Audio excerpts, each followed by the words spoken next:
তাৰ পৰৱৰ্তী সময়ত ৰাজধানী শ্বিলঙৰ পৰা গুৱাহাটীলৈ নামি আহিলে। সেই সময়ৰ মুখ্যমন্ত্ৰী জনতা হৰসিংহ ডাঙৰীয়াই ৰাজধানীখন ডাঙৰ ডাঙৰ কন্ট্ৰেক্টৰ আনি পেলাই বনাব পাৰিলে হয়, কিন্তু তেখেতে নিবনুৱা যুৱকসকলক একত্ৰিত কৰি গোটেই ৰাজধানীখন নিৰ্মাণ, আৰু তেখেতৰ আহ্বানৰ প্ৰতি সঁহাৰি জনাই আমিও যুৱকবিলাকে ৰাজধানীখন নিৰ্মাণ কৰিছিলোঁ। আৰু সেইটো এটা ডাঙৰ আত্মতুষ্টি যে আমি প্ৰথম জীৱনত একো কামেই নাজানো, সেই ইঞ্জিনিয়াৰসকলে বা ছাইটৰ মহৰীসকলে আমাক কাম শিকাই আৰু হৰসিংহৰ সেই যিটো নিবনুৱা সংস্থাপন কৰা তেওঁৰ চিন্তাধাৰা, সেই চিন্তাধাৰাৰ পৰা বহুত নিবনুৱা যুৱক সংস্থাপিত হ'ল। তাৰ পৰৱৰ্তী সময়ত এই ব্যৱসায়টোতে লাগি গ'লো। তাৰ সময়ত সেই সময়তে ডাঙৰ বিল্ডিং আপোনালোকে দেখিছে, এই কৰ ভৱন, ব্ৰহ্মপুত্ৰ বোৰ্ডকে আদি কৰি ইলেক্ট্ৰিচিটি বোৰ্ডকে আদি কৰি বহুত ডাঙৰ ডাঙৰ প্ৰজেক্ট কৰিছোঁ। আৰু সেই প্ৰজেক্টবিলাকত বিভিন্ন ধৰণৰ ইঞ্জিনিয়াৰক লগ পাইছোঁ, তেখেতসকলৰ লগত বিভিন্ন অভিজ্ঞতা আহৰণ কৰিছোঁ। কৰ্মটো আমি ৰাইজৰ সম্পত্তি হিচাপে যি ধৰণে কৰি উঠিছে সেই ধৰণে যাতে ৰাইজক আমি সম্পদটো বনাই দিব পাৰোঁ, সেই কথাটোত সদায় আমি চকু ৰাখিছিলোঁ। কাৰণ আমি প্ৰথম ভাবিছিলোঁ যে এই কামটোৰ পৰাই মোৰ ঘৰৰ ভাত ৰুটিটো চলিব, গতিকে ভাত ৰুটিটো চলাৰ লগে লগে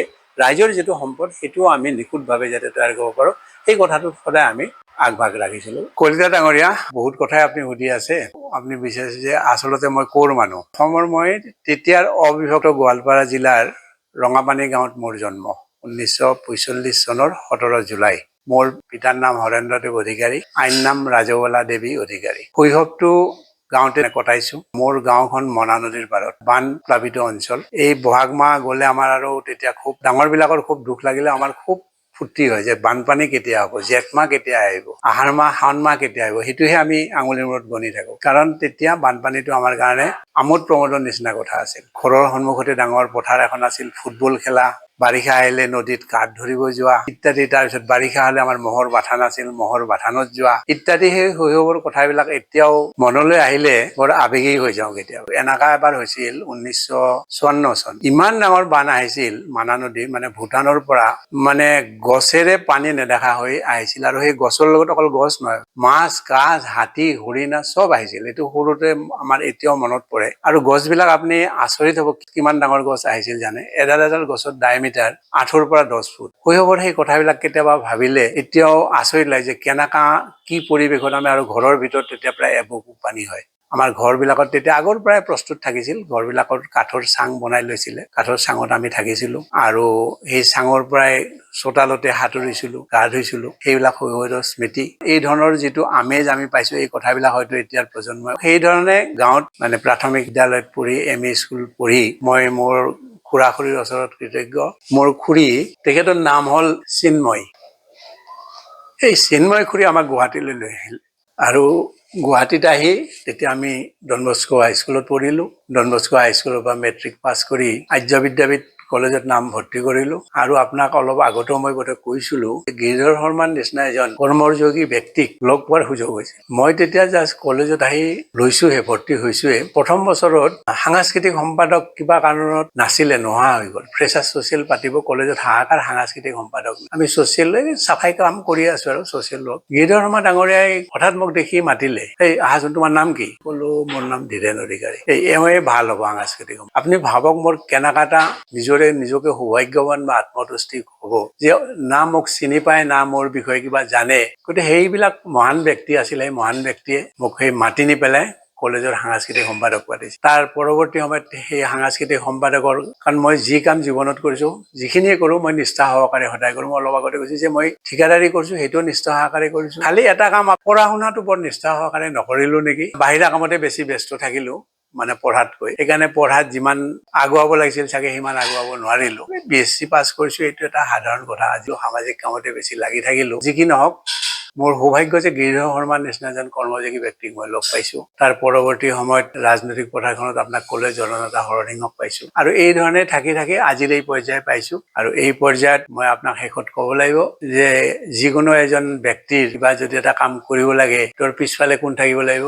কোনোবা এজনী মহিলা থাকিব লাগিব। আৰু সেই মহিলাজনী হ'ল মোৰ ৰীণা দেৱী অধিকাৰী। তেখেতো বহুত ত্যাগ কৰিছে। কাৰণ জীৱন এটা গঢ়িবৰ কাৰণে যদি ভাৰ্যাজনীয়ে ত্যাগ নকৰে, সকলো কথাতে যদি খিংখিঙাই থাকে, আপুনি জীৱনত মইতো সদায় বেছিভাগ, সঁচা কথা ক'ব গ'লে বেছিভাগ সময় মই বাহিৰা কামত মানে সামাজিক কামতে প্ৰায় ব্যস্ত হৈ থাকোঁ। কিন্তু কোনোদিন নকয় যে ঘৰত এইটো কাম নাই, তুমি সদায় বাহিৰতে ঘূৰি ফুৰা, কেনেকা হ'ব? ধৰি লওক তেখেতক এৰি মই এদিন দুদিন নহয়, সপ্তাহ 15 দিন 20 দিনলৈকে মই বাহিৰত আছোঁ, তেতিয়া কেতিয়াও কমপ্লেইন কৰা নাই। তেওঁৰ ছাপোৰ্ট অবিহনে হয়তো আজিৰ এই পৰ্যায়লৈ মই আহিব নোৱাৰিলো হয়। আৰু যি কি নহওক তেখেতৰ ছাপোৰ্টত ভগৱানৰ আশীৰ্বাদত ল'ৰা দুটা মানে এনেই শিক্ষিত হৈছে বুলি ক'লে নহ'ব, উপযুক্ত মানুহ হ'ব লাগে। মানুহ শিক্ষাৰ কোনো মৰ্যাদা নাই যদি মানুহ নহয়, আৰু মই ভাবো সিহঁত দুজনৰ মানুহ হৈছে, আৰু গোটেই শেষৰ আটাইখিনি কৃতিত্ব মই মোৰ ভাৰ্যাৰ ওপৰতে এৰিলো। মোৰ নাম ৰীণা দেৱী অধিকাৰী। আগতে মই চৌধুৰী আছিলো, চৌধুৰী পৰিয়ালৰ, এতিয়া অধিকাৰী হ'ল। মোৰ বয়স এতিয়া 76 বুলি ভাবিছো, কাৰণ আগৰ দিনত এইবিলাক ছোৱালী মানুহ আখৰা নাছিলে, ল'ৰা মানুহ ৰাখিছিলে। সেই হিচাপে মই এটা আনুমানিক হিচাপ কৰি 76 বুলি কৈছো।